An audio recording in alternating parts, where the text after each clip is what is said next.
Howdy, all you delicious people. I'm here today to review Escape from New York. Immediately when we look at this character, a lot of people would go on and probably say, like, if we probably don't have this character, we probably don't have Metal Gear or Metal Gear Solid. Probably no one is to possibly come up with that idea for that character, if not easily kind of sifting or taking it possibly from Snake Plissken. The the thing for this movie is it kind of just becomes like a search film. There's a lot of running around time in this film, and there's a lot of course, having to run away from unsavory characters and trying to hide to just kind of hope that someone driving by is not going to go and attack you or kill you or even just be going down your street, down your road. So there's a lot of that going on in this movie. Like, I wouldn't say that Escape from New York is a great film, but there is some moments within this film where uh like coming after it, like there's a lot of enjoyable and entertaining moments. And also we have it where like the this original and the sequel are almost kind of one and the same. Because if you honestly look and watch Escape from New York and then you watch Escape from LA, they're almost the same movie. So it's like an updated variation, um, but call it a sequel. But yeah, so we of course have within this story that crime has gone up 400%. So much so that uh, the United States has decided to go on and seal off Manhattan from the rest of the world and have Manhattan have all these big, massive walls around it and have Manhattan become a prison where if anybody is to try to make it up these walls, we of course have people being shot or being told to make their way back to Manhattan because we have a number of people that are trying to jump the walls and trying to get out of there.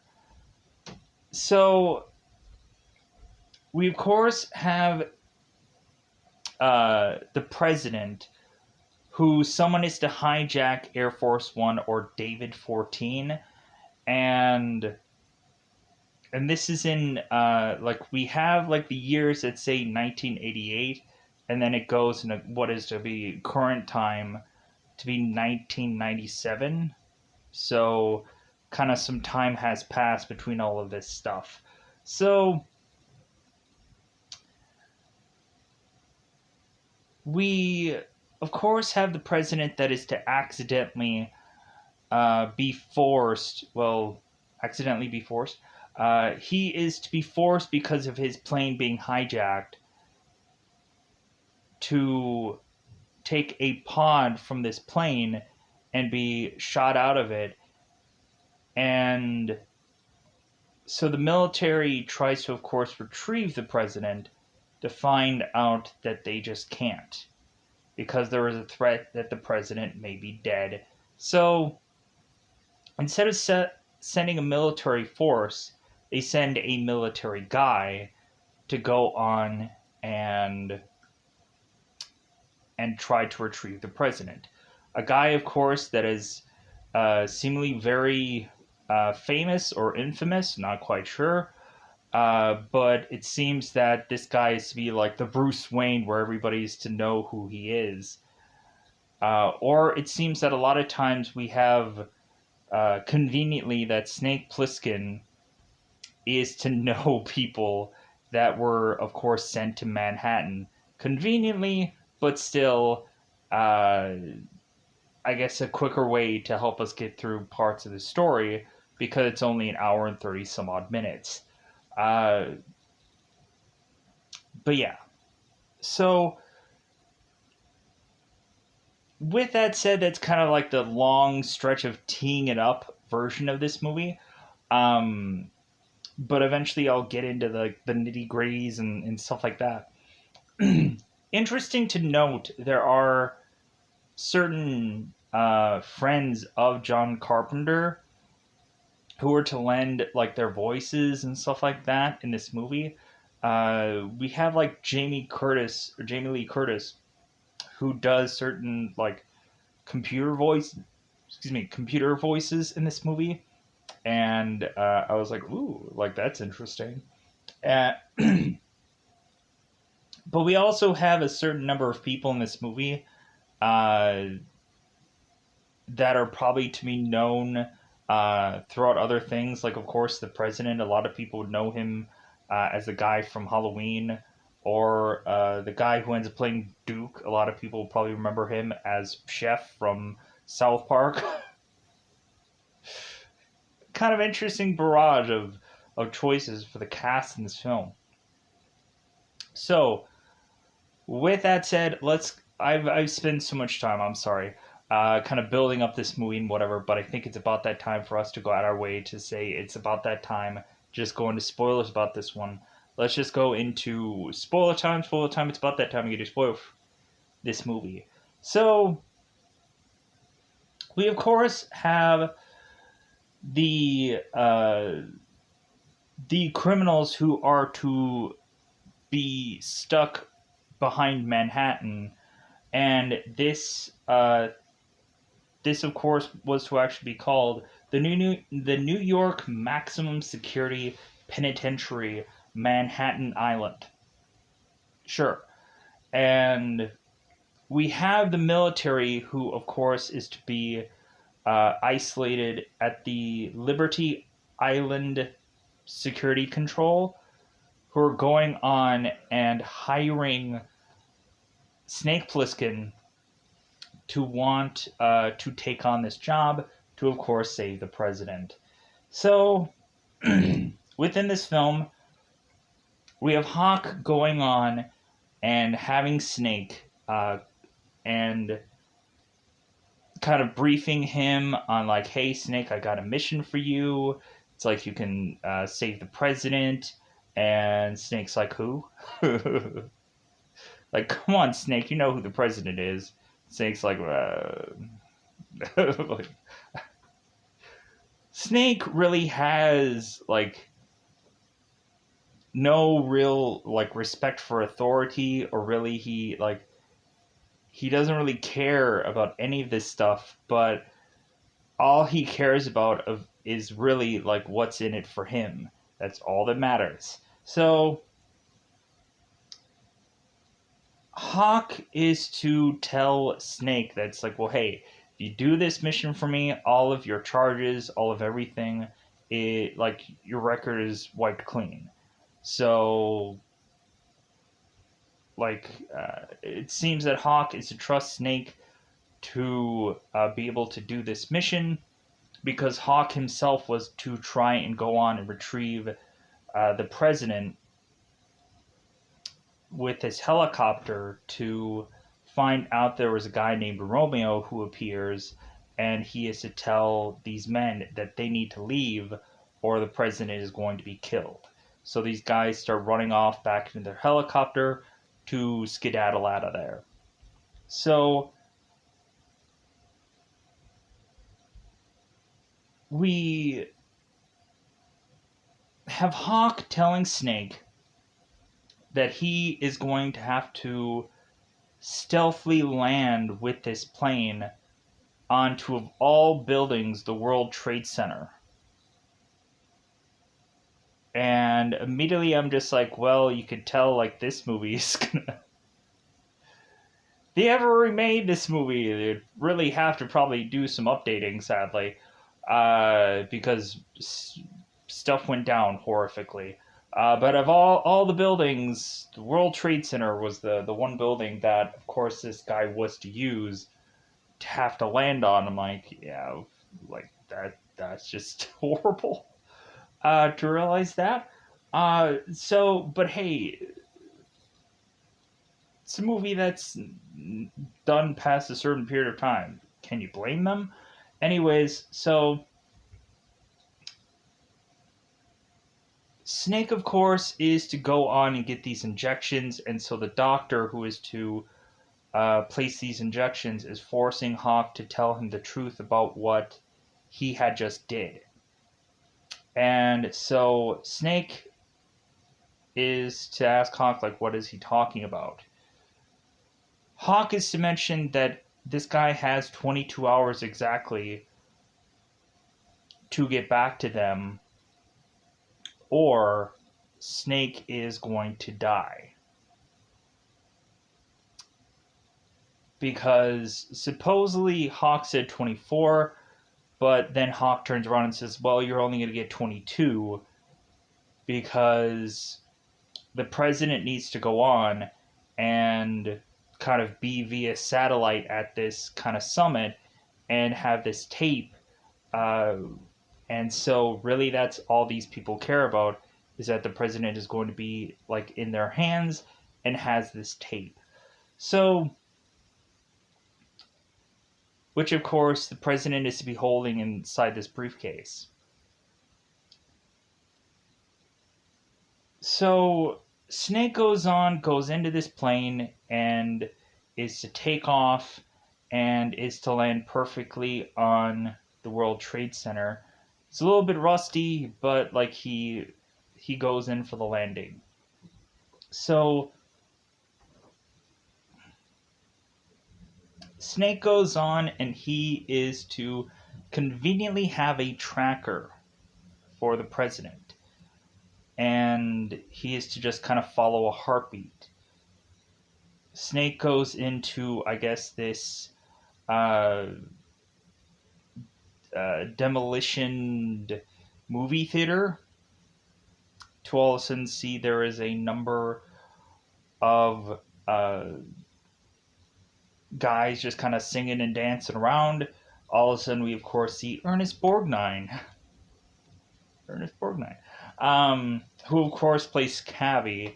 And so Cavi's kind of enjoying the show, but is to also notice Snake Plissken is to make his way into this theater of sorts. So Snake makes all the way through a bunch of bums after he beats the crap out of some of them, and then goes on to find out that once he finally does figure out where this tracker is, it's on some bum who isn't the president, but says like, yeah, like, I'm the president now, I guess. They told me as soon as I was to slap this wristband on that I'm the president. So Snake has a walkie and is telling them, like, yeah, you know this heart monitor? Yeah, this isn't the president. So Snake has to go on and actually figure out where the president is, because Snake is thinking that he's going to get pulled out, and Hawk is just like, oh, no, no, no. Continue to try to find this president. So all of a sudden, that's when Cabby is to meet up with Snake and be like, oh yeah, you're Snake Plissken. And so this is to go on and lead to us having both Snake and Cabby meeting up. And so both Snake and the Cabby are driving off. And so the Cabby is to tell Snake that he may know a guy that may be able to help Snake, and it's a guy named Brain. So Cabby goes and meets a guy named Brain, who we actually find out that Snake knows this guy under a different name, because I guess they had maybe had some military time together somewhere in the film. There's kind of like, it seems like they're acquainted, but it doesn't really like feel like I remember all of that. So Snake, of course, is to meet up with Brain through a girl named Maggie. And so we consistently have Snake saying Brain's legitimate name, and Brain, of course, is telling Snake, it's like, hey, like, don't call me Harold. Like, just call me Brain. And he's like, sure, whatever. So,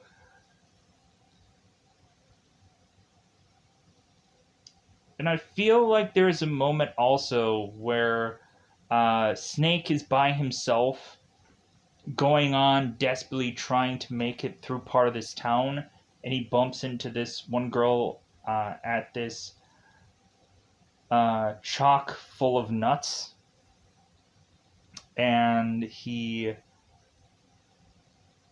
desperately goes and has to kind of run away after this girl gets grabbed, after he hands her a cigarette, and then he's kind of going through this entire building trying to scramble away from these guys, having to shoot a little bit of his way through these men.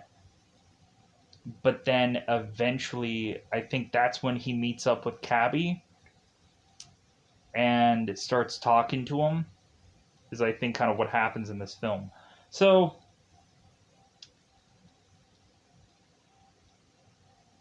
but yeah, so Snake meets up with Brain, and Brain is to know exactly where the Duke is to be, like where he's going to drive along these streets.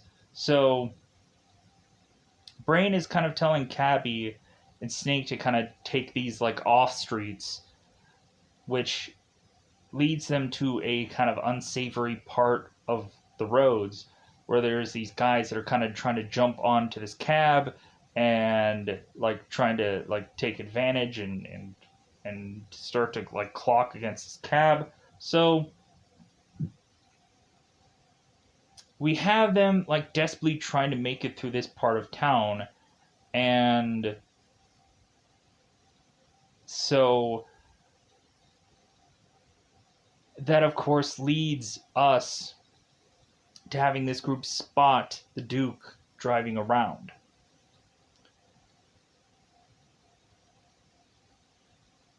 Once they spot the Duke, Cabby is to go off on his own, and he's like, hey man, I'm not crossing the Duke.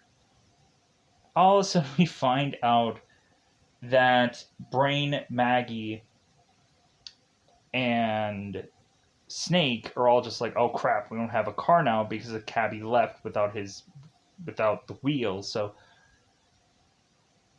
at some point, we have Snake who conveniently finds this station wagon and is to go on and continue to make to these unsavory parts of town where they have to try to make it to this train that the president is to be held in, because I guess Brain is to know exactly where this guy is, but Brain is just like, well, there might be a number of places that this president may be, and we kind of have to figure it out. So with this station wagon, they make it to this train, and they do that by having to like quickly ram from behind with this car through this wall of cars to continue on to make it to this train. So Brain and Maggie are distracting these guys that have worked with the Duke, and it seems consistently Brain is to say that, like, well, hey, the Duke is to say that he wants me here for reasons, and so while the Brain is kind of doing some distracting, Snake is going on and finding out where the president is and killing the people that are in his car with these knives and quiet weaponry. Snake goes on, and of course, to untie the president, get him the heck out of there. The president is saying like, "Hey man, like I'm gonna run. Like you believe me, I'm gonna run." So both the characters start scrambling, and all of a sudden they end up getting stopped by the Duke and the Duke's men. And so Brain is mentioning to Duke because he's kind of a very kind of guy who's very, of course, smart and is kind of thinking through things. And so Brain is saying to the Duke, it's like, well, hey, like, Snake had a gun on me. There was nothing I can do. It's like, aha. So you're kind of playing it both sides where, like, Brain is trying to get what he wants out of this, and like he'll kind of play both sides until he gets where he needs to go, kind of thing. Uh, so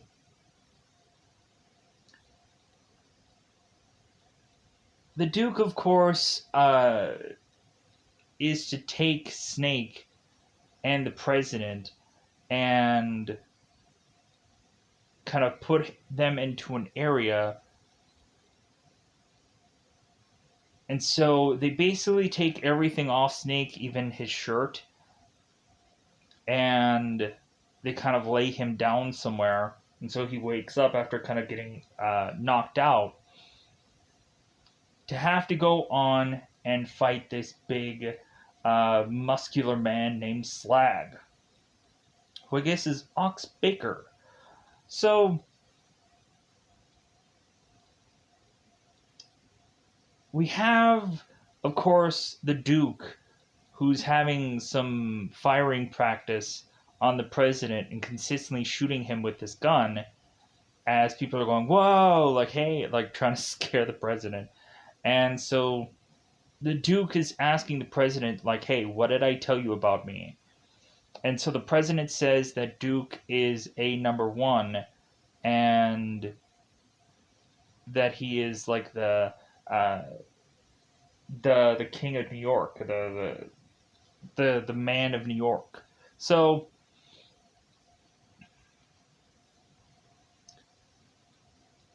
and we of course have Duke force the president to repeat that and say that say it's louder. So say it louder. So Snake goes on and is to fight this guy named Slag, and we're having the military that is starting to lose faith with Snake. It's like, is he dead? Like, like how can we be sure? Because we have a group of individuals that try via this helicopter to kind of wave these guys down and give them this briefcase and give them this paper kind of making demands, and they end up finding one piece of Snake's equipment is in this briefcase. The military finds this, so they're like, maybe Snake is dead. So while Snake is fighting Slag in this wrestling-esh arena, um, like, I don't know why, but like right here, I'm kind of getting like Thunderdome like vibes, like two men enter, one man leave. Uh, and so Snake at one point in the battle is to grab his golden uh, wristband that is to like have this tracking thing, and Snake goes on and hits his tracker for the military to know that he's like, oh, so this guy is still alive. Good. And so they kind of call off the teams and whatever to try to go after the president because they're like, yeah, like Snake is still alive. Like he'll get to the president. So Snake goes on and is taking down Slag and is to put a spiked bat through his head and kills him, to where we have Slag who kind of falls over this netted ropes. So we find out while this match is going on that both Brain and Maggie are like having this kind of like plan inside of this plan. which, like, Brain and Maggie were trying to go and, like, save themselves and, like, rescue the president and probably be pardoned and whatever. And, like, as Snake, Snake had his chance. And so Brain was trying to figure out exactly where Snake's stealth plane was. And so he's like, well, like, where could he have landed to where no one would have spotted him? Like, aha, it's got to be the World Trade Center. So Brain then wants to go on and get the president. And while getting the president, he then stabs Romeo. And at one point, we had Romeo who had the cassette that the president had in his briefcase. And so the brain is to figure out exactly where this cassette is. So the guys with the Duke is to figure out what Brain was doing, that he was running off with the president. So everybody who is with the Duke is scrambling off as Brain and Maggie are with the president at the World Trade Center trying to get this plane going, all of a sudden to be kind of thwarted by Duke's men. So now Snake has to scramble all the way to the World Trade Center to retrieve the president, retrieve both Brain and Maggie, and now the stealth plane is to crash land, and so there's no way for them to use the stealth plane. They have to go with some other kind of route. So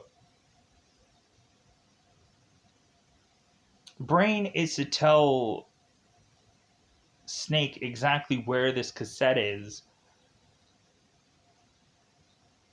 And so they have to re-meet up with Cabby to just basically get the heck out of here. Just crazily drive through this bridge to try to make it to this wall to have the president get retrieved. So,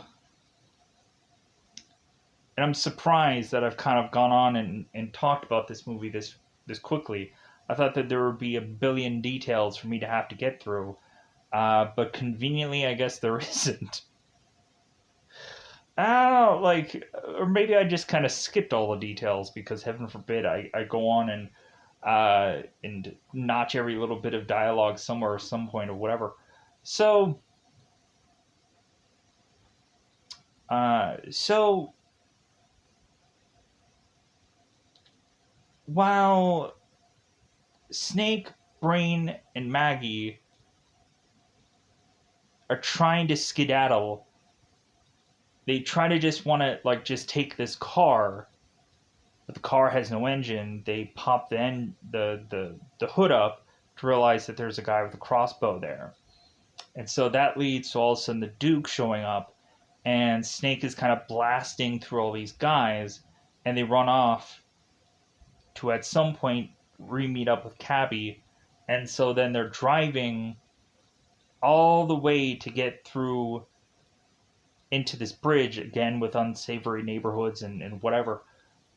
So they're crazily just driving this bridge that it seems like there is a number of mines or explosives that are inside this bridge. And so Brain is telling people exactly where to drive and where to go and where to walk. And so the Duke in his weird chandelier limousine is also driving through this bridge. And you would think, like, man, that one small car has a problem getting through here. How is this limousine going to get through this bridge? Okay, doesn't make sense, but hey, movie. So they continue to just go on through this bridge. All of a sudden, we have at one point where these guys are to make a wrong turn, and this taxi is to tear in half. And so now everybody has to scramble to just run to this bridge, which leads, of course, having Cabby found dead and like, "Aw," but we have to continue to run.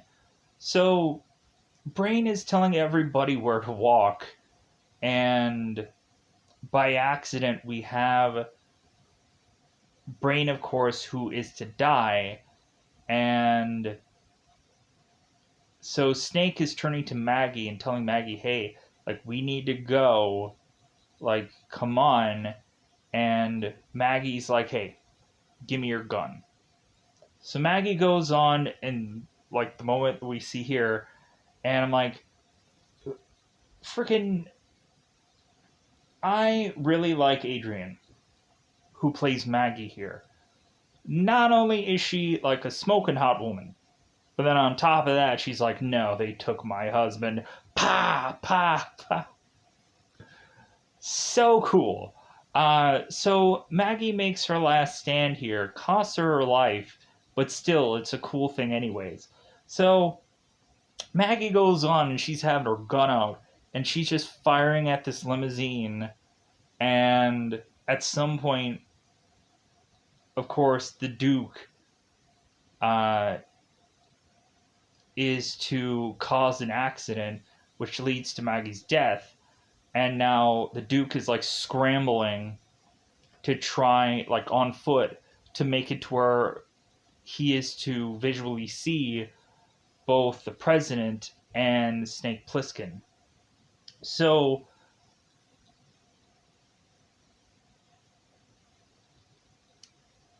we have the military that is kind of sending this little rope thing down to collect the president. And so now Snake is just like, "Come on, like I only have like X amount of minutes or I'm gonna croak." So Snake tries to get retrieved, and Duke has Snake Plissken's like big massive gun. So he blasts through a number of these security guards, and what happens is the president grabs one of their weapons and is shooting Duke, and he's like, "You're a number one. You're the man of New York." It's just blasting into him. So Snake gets retrieved, and then they're like scrambling because Hawk is there to, of course, give Snake his antidote. But Hawk is just like, "Hey, I need the cassette, hand it over." And so Snake is like, "Here you go." So Pliskin gets the antidote, and all is fine in the world. Now the president is scrambling to go on live to talk to people, and he's getting like his face shaved. And so Snake goes on and is like, "Hey, Mr. President, like I just want a moment of your time. Like, Mr. President, please tell me like how you feel about all those people that just gave their life to save yours. How do you feel about that?" And the president's like, "Well, like like they're like they sacrificed their life for their country." Yeah, like kind of meaning that these people's sacrifices were meaningless to him. And if Snake would have died, like he would have just been like, "Oh well, another foot soldier that freaking like died." Like we have like the president that didn't take this situation to have any sympathy for anybody. It's just like, "Well, I'm rescued. I don't give a about anybody else." So Snake kind of takes that answer and he's like, "Well, good, because you're gonna get your comeuppance really soon." Snake walks away and is to see Hawk. And Snake was to say if he is still alive and comes back here, he's going to kill Hawk. And so Hawk immediately looks at Snake and is like, "Are you going to kill me now?" And Snake is just like, no, like I'm too tired.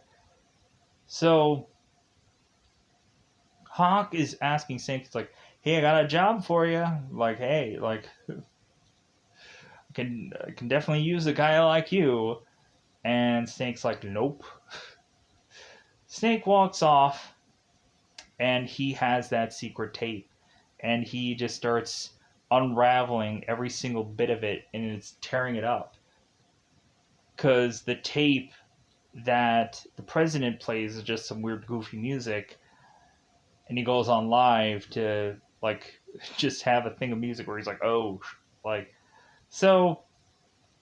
Snake goes on, feels good, and he walks off, and that's how they end the movie. And again, like so much about this movie is very similar to the sequel, with them kind of upping the antes or doing some technical different stuff, but still, like there's so much about the sequel that feels just like this film. So with that said, I think I'm going to get out of here and call it a day, maybe. Maybe I'll go on and review possibly some other film and then call it a day. But anyways, I'm gonna get out of here. Bye, everybody. Bye, everybody.